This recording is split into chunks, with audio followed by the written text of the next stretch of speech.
Quelqu'un aide à me dire avec moi sortir pour bâtir. Sortir pour bâtir. J'aimerais que nous puissions les dire très bien. Sortir pour bâtir. Sortir pour bâtir. Depuis le lundi, nous sommes en train de parler de ce message. Toka siku ya kwanza tuko nazungumzia mada hii. Et chaque jour, Dieu dépose quelque chose dans nos esprits. Na kila siku Mungu anaweka vitu ndani ya akili zetu. Alléluia. Amen.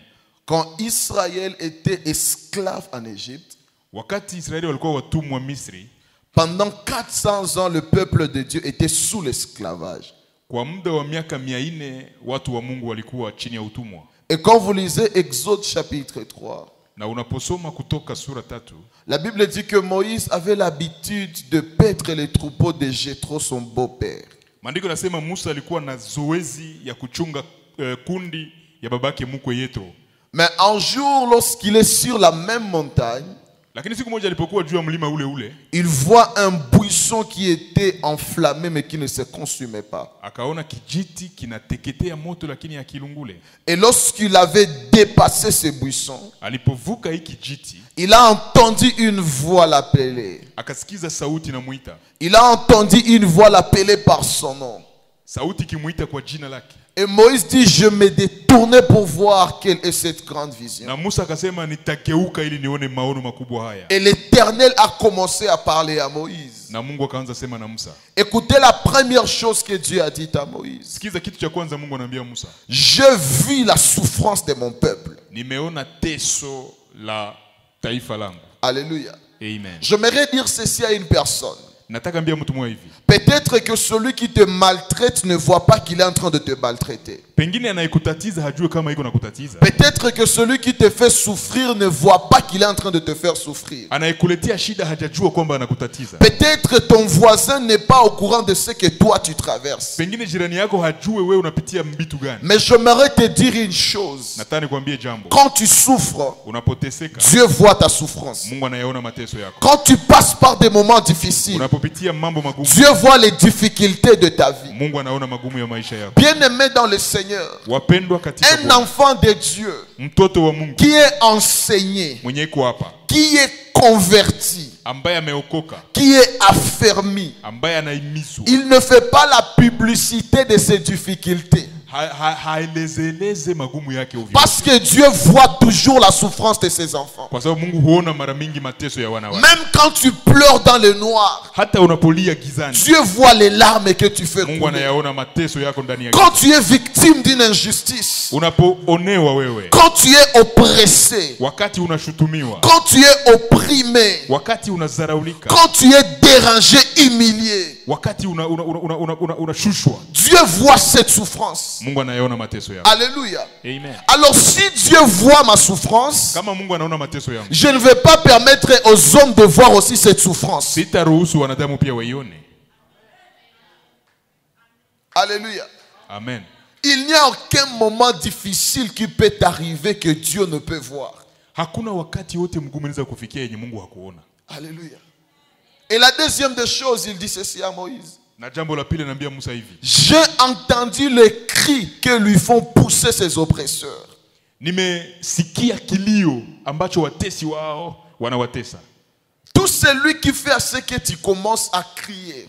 Yoyote anayekufanya ulalamike. Tout ce qui te pousse à pousser des cris. Yoyote anakutuma wewe kulia. Même si les hommes ne peuvent pas entendre tes cris. Hata kama watu hawatasikia sauti yako. Ton créateur, Muumbaji wako. lui, il entend tous tes cris. Yeye anasikia sauti yako na kilio yako. Alléluia. Amen. Des fois, notre relation avec Dieu, Wakati mwingine uhusiano wetu na Mungu c'est comme la relation d'une mère avec son enfant. ni kama ule wa mama na mtoto. Quand un enfant pleure, Wakati mtoto analia, quand un enfant crie, wakati mtoto analalamika, tout le monde peut confondre ou négliger les cris de l'enfant. wengine wanaweza dharau hiyo kilio, Mais la mère de l'enfant, lakini mama mwenye si son enfant crie, kama ni wake ndio si analia, son enfant pleure, kama ni wake peu analalamika, importe là où il est, ingawaje nafasi iko, peu importe là où la mère se trouve, ingawaje nafasi mama elle entend toujours les cris de son enfant. anajua sauti ya mtoto yake. Bien-aimés dans le Seigneur, Wapendwa katika nous Bwana, n'avons plus le temps d'aller nous plaindre auprès des hommes. Hatuna tena wakati wa kwenda kulalamikia watu.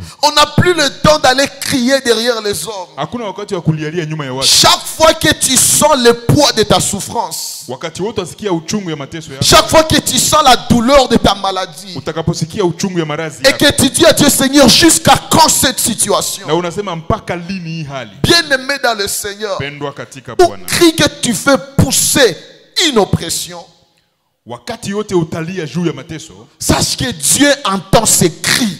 jua Mungu iko nasikia.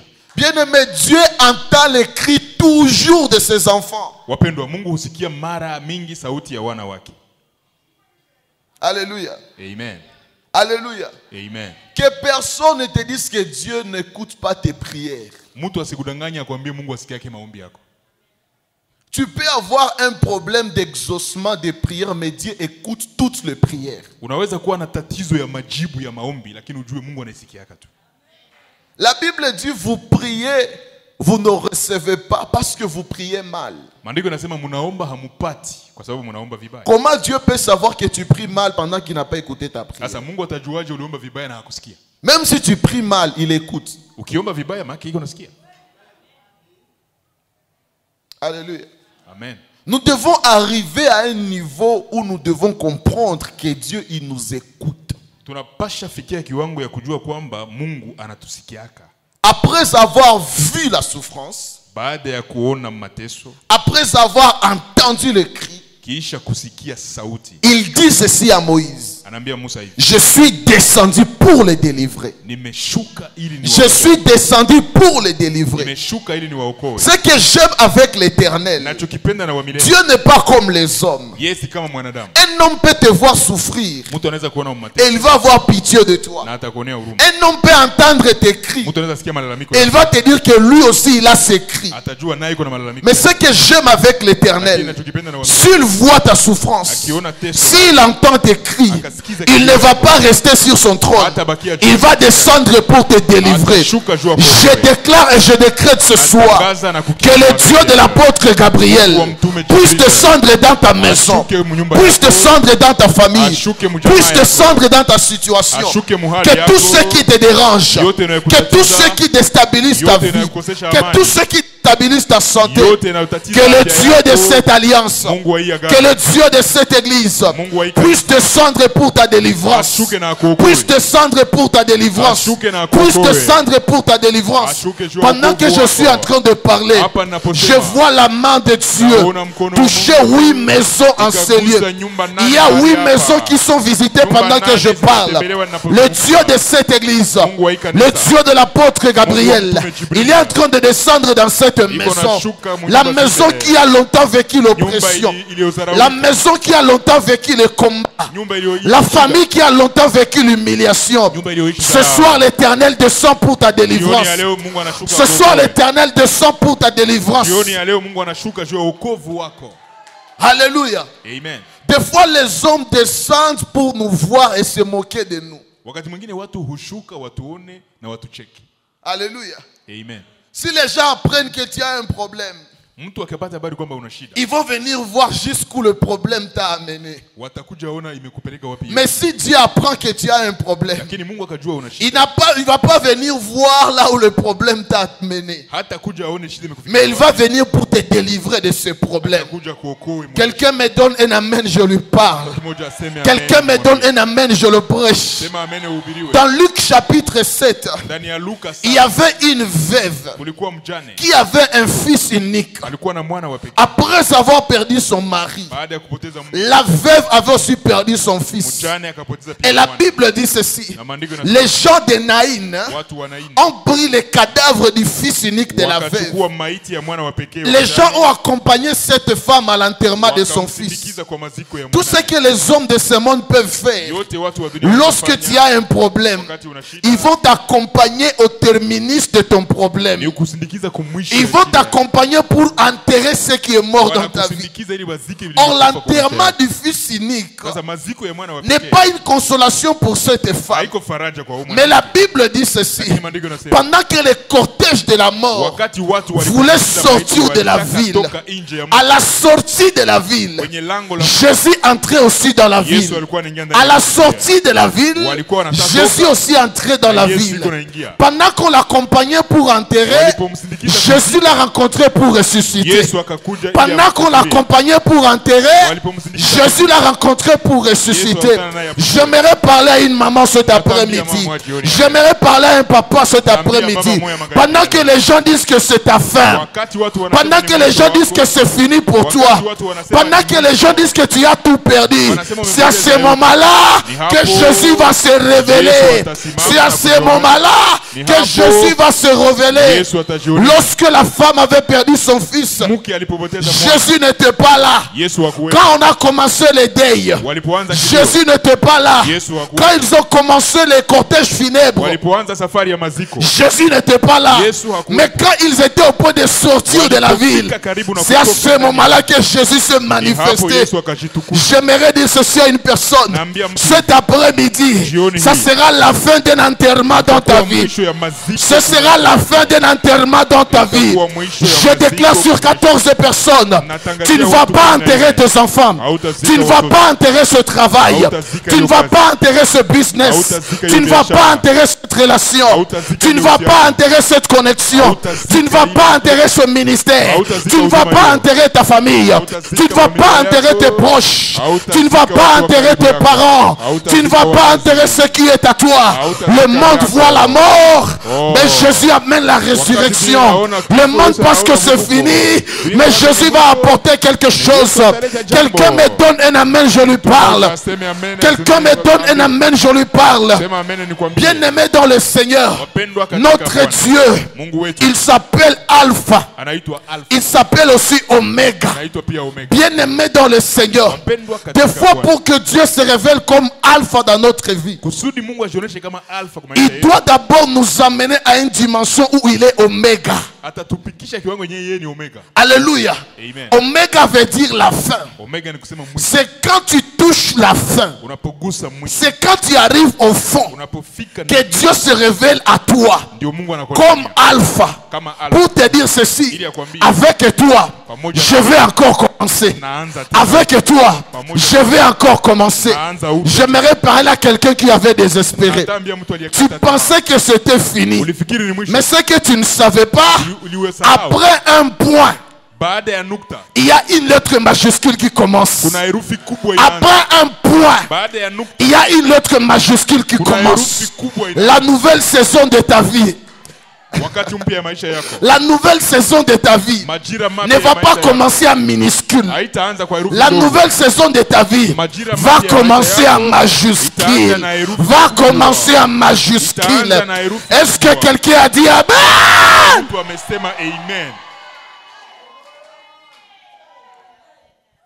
Alléluia. Amen.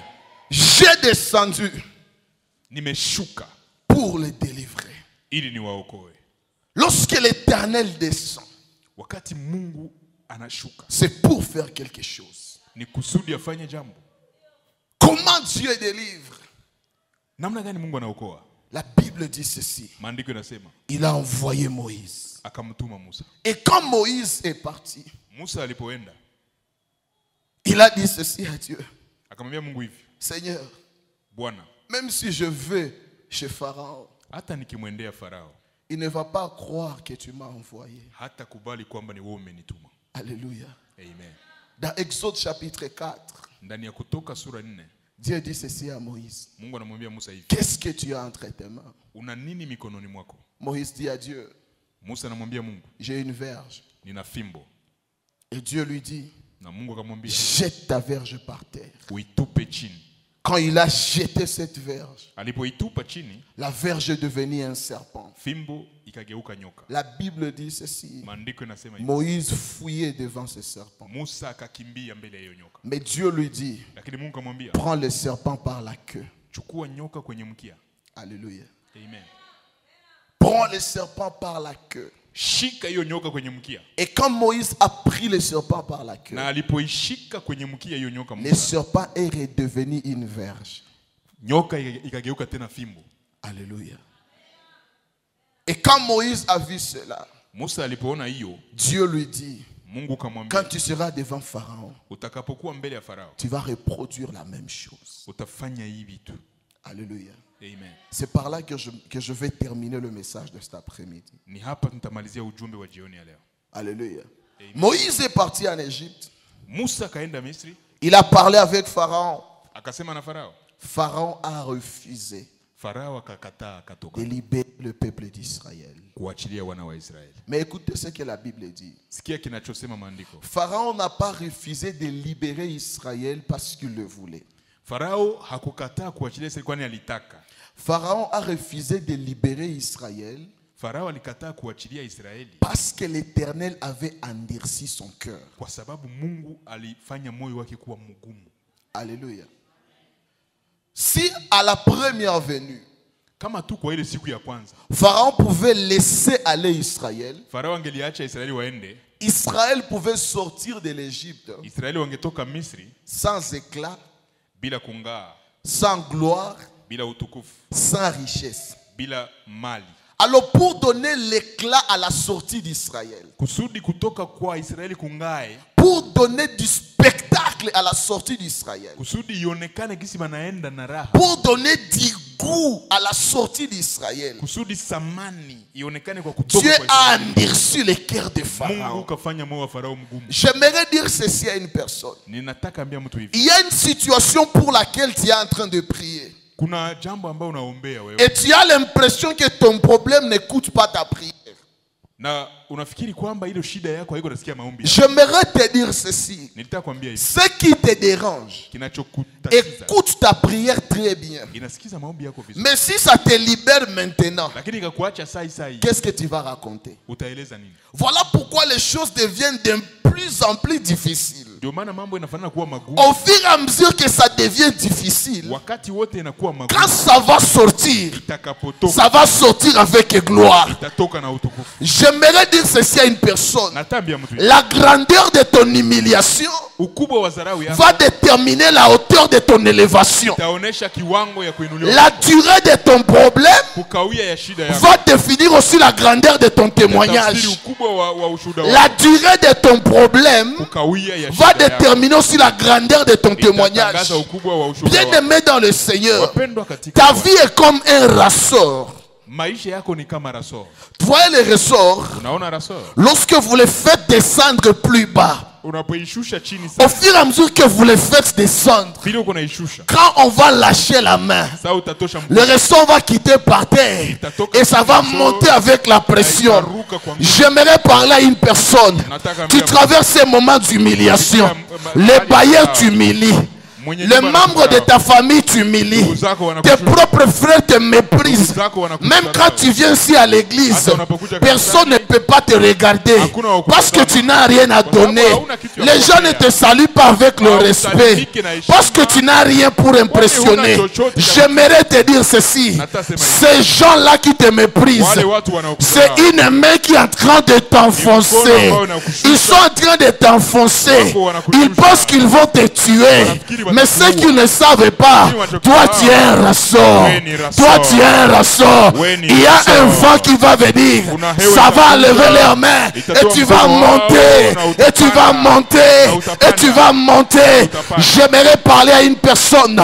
Tes difficultés d'aujourd'hui vont engendrer ton témoignage de demain. Tes larmes d'aujourd'hui vont engendrer l'adoration de demain. Toi pleure seulement. Prie l'Éternel. Cherche la face de Dieu. Le matin tu es dans la maison de Dieu. Les après-midi tu es dans la maison de Dieu. Et les gens pensent que tu perds le temps. Mais ce qu'ils ne savent pas, tu es en train de prendre de l'élan. Tu es en train de prendre de l'élan. Quand toi tu vas sortir, ça sera différent.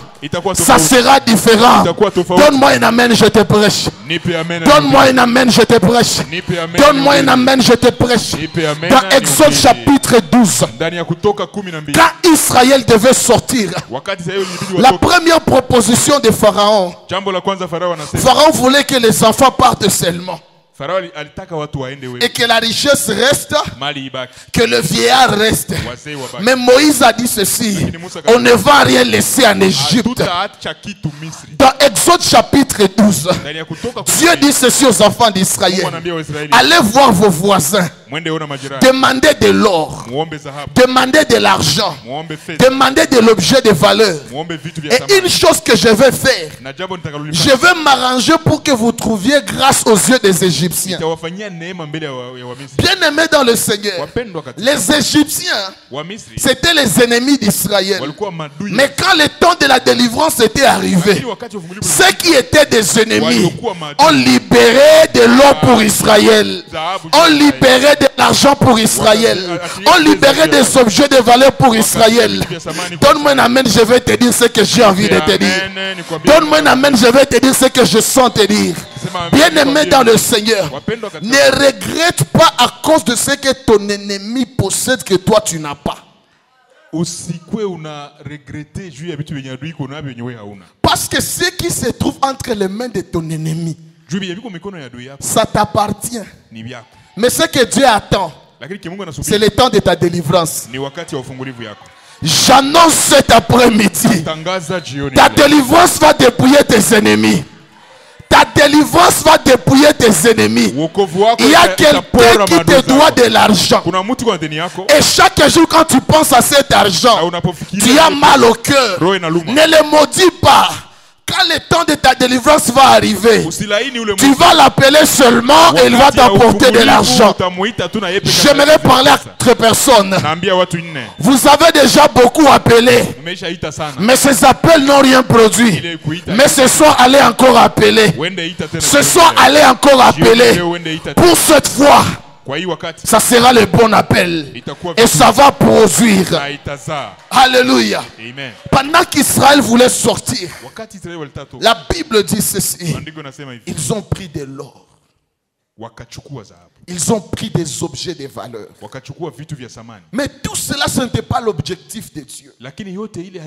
Si Dieu avait endurci le cœur de Pharaon, c'est parce que Dieu poursuivait un objectif bien précis. Dans la prophétie de la délivrance, dans Exode 14, Dieu dit ceci à ses enfants: les Égyptiens que vous voyez aujourd'hui, vous ne les verrez plus jamais.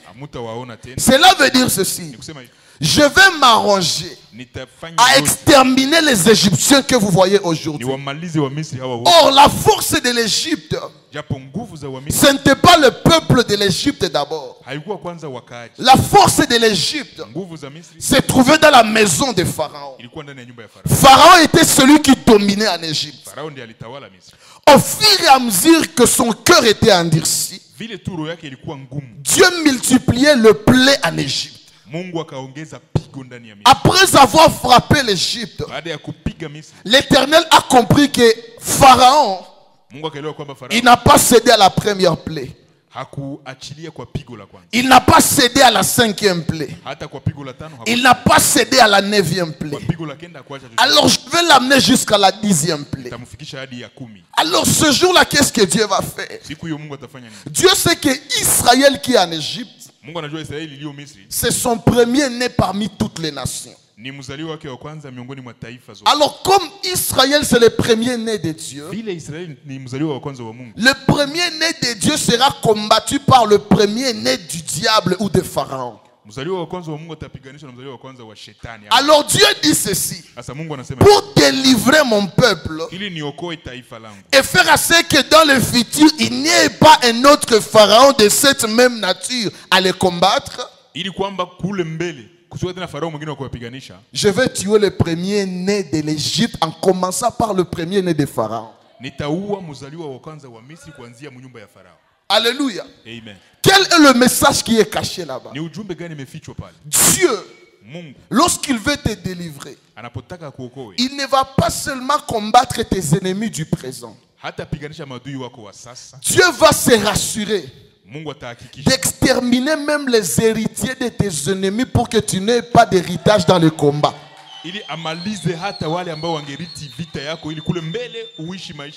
Alléluia. J'aimerais dire ceci à une maman. Celui qui te combat, il met ses enfants en danger. Celui qui s'appelle ton ennemi aujourd'hui, il est en train de mettre ses enfants en danger. Parce que lorsque ton Dieu va venir exterminer tes ennemis, il ne va pas commencer par eux. Il va commencer par leurs enfants. Il va commencer par leurs enfants. Pour que quand ils vont rester seuls, et lorsque Dieu va les exterminer, tu vas sortir et tu ne verras plus de combat. Alléluia. Amen.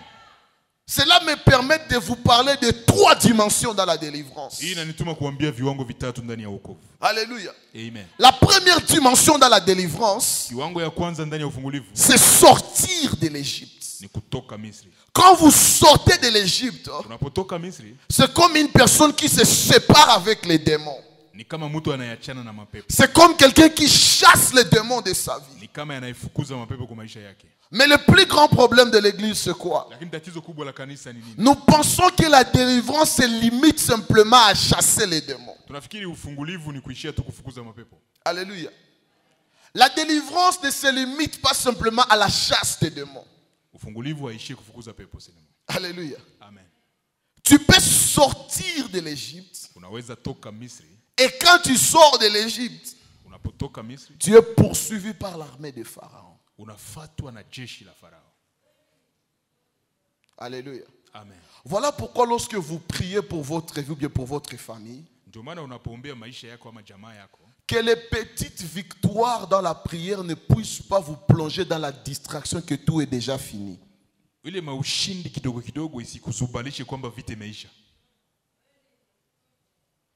Qu'un seul témoignage ne te pousse pas à ne plus venir à l'église pensant que toute ta vie tout va bien. Peut-être tu es sorti de l'Égypte, mais il y a l'armée de Pharaon derrière. Alléluia. Amen. Quand tu es poursuivi, il y a 2 probabilités. Soit tu échappes, ou bien on te rattrape et on te ramène en Égypte. Combien de gens ont prié? Combien de gens ont vu la main de Dieu? Combien de gens ont témoigné? Et après cela, ils sont rentrés encore dans les mêmes problèmes. Le problème, ce n'est pas Dieu. Dieu t'a délivré. Mais tu n'as pas pris conscience des poursuites qui sont derrière toi.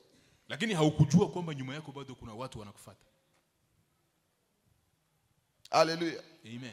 Bien-aimé dans le Seigneur, chaque fois que tu veux changer de situation, chaque fois que tu veux faire la différence dans ta famille, que tu le veuilles ou pas, tu seras poursuivi. Les poursuites ont 2 objectifs. Le premier objectif, c'est de placer la peur dans notre cœur. La Bible dit ceci: Israël sortait déjà de l'Égypte, mais quand ils ont vu derrière eux l'armée d'Israël, le peuple a commencé à crier.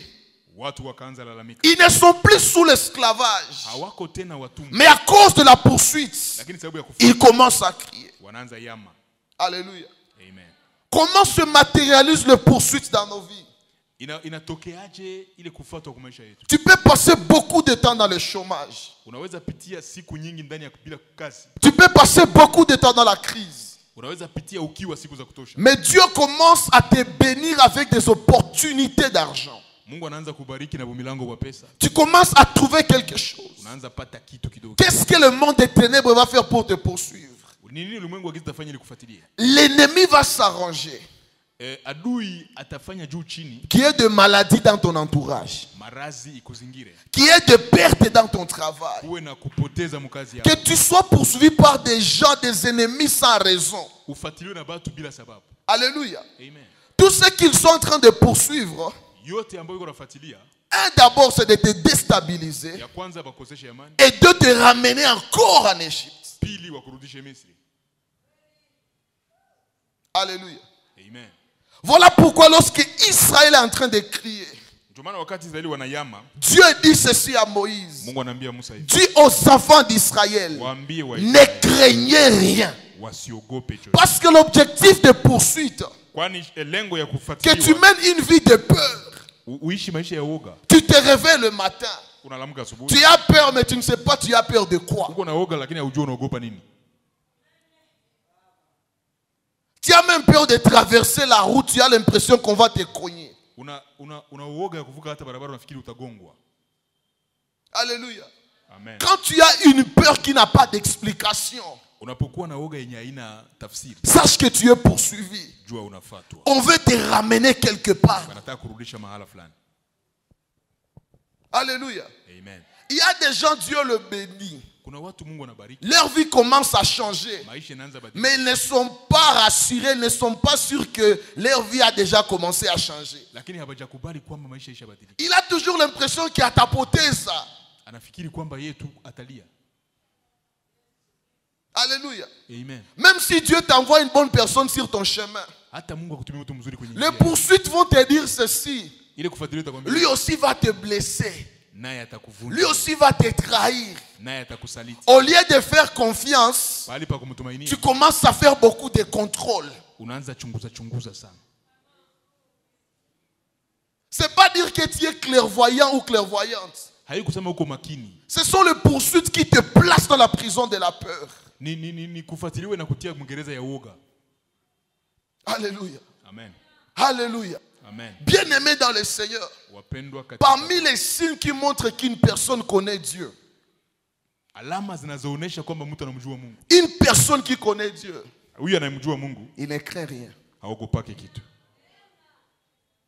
Alléluia. Amen. Lorsque Dieu a créé l'homme, il a donné à l'homme une seule dose de la crainte. Alléluia. Amen. Quand tu crains Dieu, tu ne vas plus rien craindre. Mais si tu ne crains pas Dieu, tu vas commencer à craindre les démons, le diable, le sorcier, les insectes, les chats, les souris et consorts.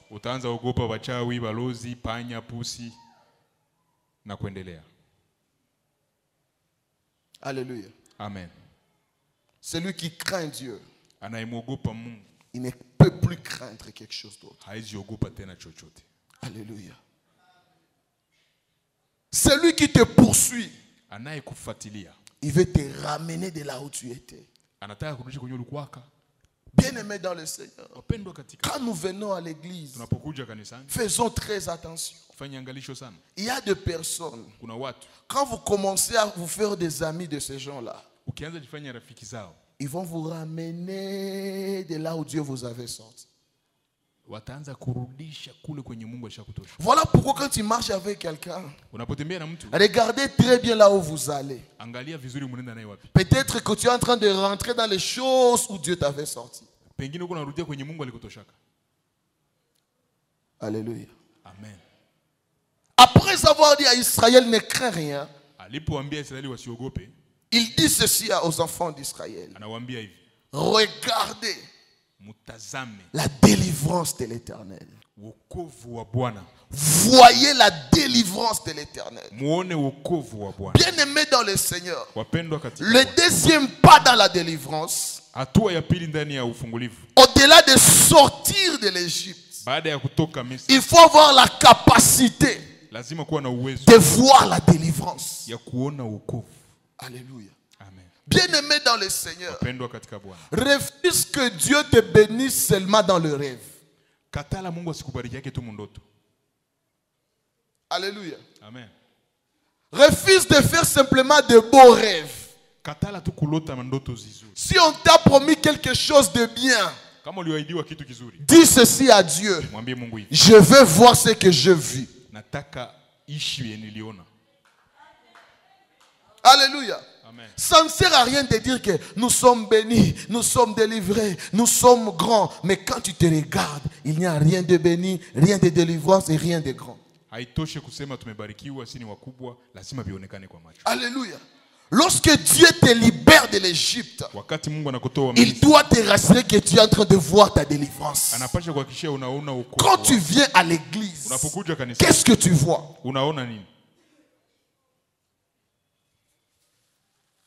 Alléluia. Amen. À un certain moment dans la marche avec Dieu, on va arrêter de voir nos ennemis. On doit arrêter de voir nos problèmes. Commençons à voir notre délivrance. Pourquoi est-ce que Dieu a demandé à Israël de voir sa délivrance? Parce que la poursuite était derrière. S'ils regardaient en arrière, ils allaient tomber dans la peur. Mais s'ils se concentraient sur la délivrance, ils devaient avancer vers cette délivrance.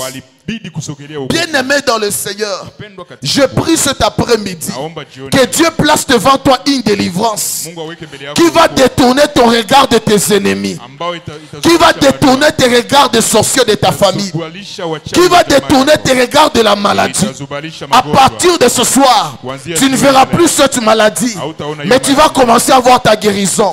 Tu ne verras plus cette crise, mais tu vas commencer à voir la provision de Dieu. Tu ne verras plus cette limitation, mais tu seras en train de voir la percée de Dieu. Alléluia.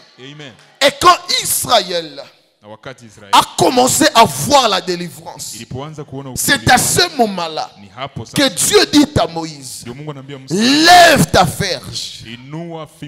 Alléluia. Quand Moïse a levé sa verge, la mer était devant. La mer, c'était un obstacle. Mais quand Moïse a levé la verge, la Bible dit ceci: un chemin s'est frayé sur cette mer. Dans la prophétie biblique, dans Apocalypse chapitre 17, la Bible dit ceci: Jean a vu une prostituée qui était assise sur les eaux de la mer. Et la Bible dit ceci: les eaux que tu as vues, ce sont des peuples, ce sont des langues, ce sont des nations. Cela veut dire ceci: quand Israël sortait de l'Égypte, derrière Israël, il y avait la poursuite de l'armée de l'Égypte. Et devant Israël, il y avait les eaux de la mer Rouge qui spirituellement, ce n'était pas des eaux ordinaires. C'était des hommes qui devaient empêcher Israël de sortir. Alléluia. Amen. Maintenant, parce que Dieu savait que devant Israël, il devait être des hommes qui pouvaient l'empêcher de sortir. Dans Exode chapitre 4, Dieu a préparé entre les mains de Moïse quelque chose que les hommes redoutent. Quelque chose qui fait peur aux hommes, qui s'appelle le serpent. Lorsque Dieu a changé la verge en serpent, ce n'était pas un spectacle, c'était une transformation avec objectif. Et Dieu savait ceci: un seul serpent ne peut pas chasser beaucoup de hommes. Il faut qu'il y ait plusieurs serpents. Voilà pourquoi devant Pharaon, quand la verge de Moïse était transformée en serpent, les magiciens de l'Égypte ont apporté d'autres verges qui sont devenues aussi des serpents. Et les serpents de Moïse n'avaient pas mangé les serpents d'Égypte. Non, les serpents de Moïse n'avaient pas croqué. Mais les serpents de Moïse avaient avalé les serpents de l'Égypte pour qu'un jour, quand Moïse Moïse serait devant la mer, qui est l'image des nations, qui est l'image des hommes, Moïse a levé sa verge. Et la position de lever la verge sur le plan spirituel, c'était le serpent de l'Égypte que Moïse était en train de libérer dans la mer. Et comme spirituellement, cette mer c'était des hommes. Aucun homme ne peut résister devant les serpents. Quand les hommes voyaient le serpent, ils étaient en train de reculer. Ils étaient en train de reculer. Ils étaient en train de reculer. Et c'est comme ça que le chemin se frayait. J'aimerais prophétiser sur quelqu'un. Cet après-midi, Dieu va te donner ce qui va faire peur à tes ennemis. Cet après-midi, Dieu va placer entre tes mains l'objet de la peur de tes ennemis. Que le sorcier de ta famille ne puisse pas te dire qu'il n'a pas peur. Celui qui te combat la nuit, il a peur de quelque chose. Celui qui combat tes enfants, il y a quelque chose qu'il redoute. Celui qui combat ton travail, il y a quelque chose qu'il redoute. Celui qui est en train de combattre ta maison, il y a quelque chose qui le fait peur. Je déclare cet après-midi, sous l'onction apostolique de mon Père, sous la grâce de ce soir, que le Dieu de l'apôtre Gabriel place entre tes mains ce qui va chasser tes ennemis, ce qui va faire peur à tes ennemis. Bien-aimé dans le Seigneur, tu ne seras pas le seul à trembler. Il y a quelque chose qui va faire trembler ces sorciers. Il y a quelque chose qui va faire trembler cette sorcière. Il y a quelque chose qui va faire trembler ces gens. Bien-aimé dans le Seigneur, il t'a dit que je vais aller chez les fétichés. Il t'a dit qu'il va aller chez les marabouts. Dis-lui ceci, ton féticheur est là. Il a aussi quelque chose qui le fait peur.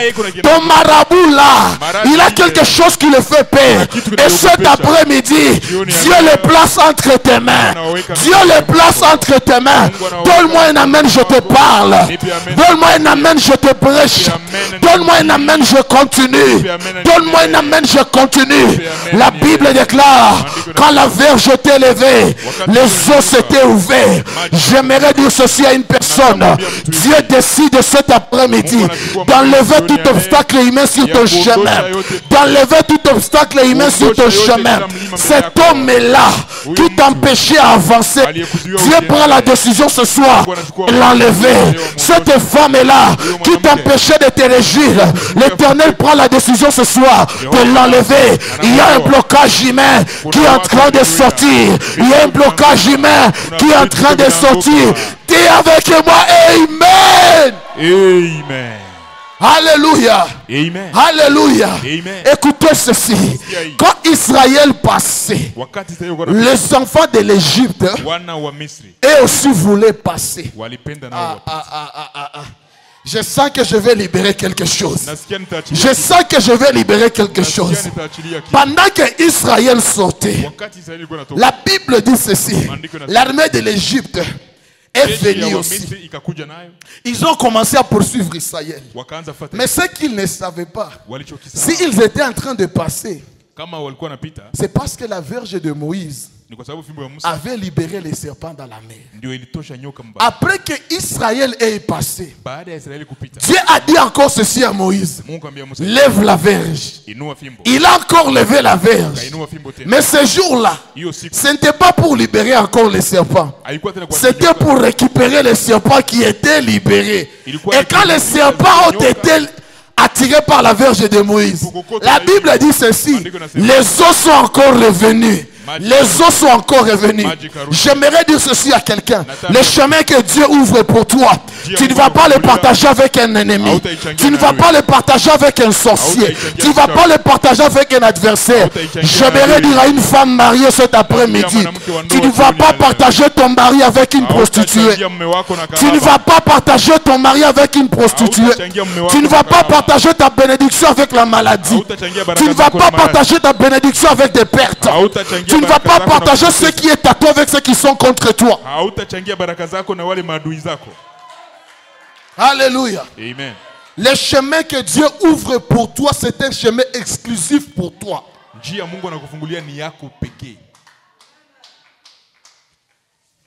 Alléluia. Amen.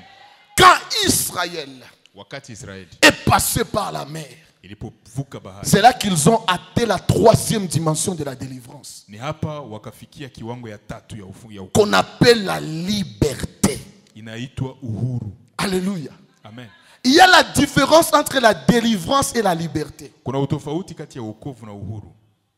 Alléluia. Tu peux sortir de la prison, mais si tu es encore poursuivi, tu es en dehors de la prison, mais tu n'es pas libre. Alléluia. Amen. Pour que tu sois libre, il faut que toutes les poursuites tombent. Quand toutes les poursuites tombent, c'est à ce moment-là que tu seras libre. Or, la Bible déclare, si le Fils de l'homme vous libère, vous serez réellement libre. Vous serez réellement libre. Vous serez réellement libre. Cet après-midi, Dieu ne va pas te donner une délivrance en moitié. Dieu va te donner une délivrance totale. Une délivrance accomplie. Une délivrance avec la liberté. Pendant que tu seras en train de sortir de ces lieux, tu sortiras libre. Tu sortiras libre. Tes enfants libérés, tes entreprises libérées, tes projets libérés, tes relations libérées, tes connexions libérées, ta santé libérée. Quelqu'un peut dire avec moi, je suis libre. Je suis libre. Je suis libre. Je suis libre. Tiens-toi debout là où tu es.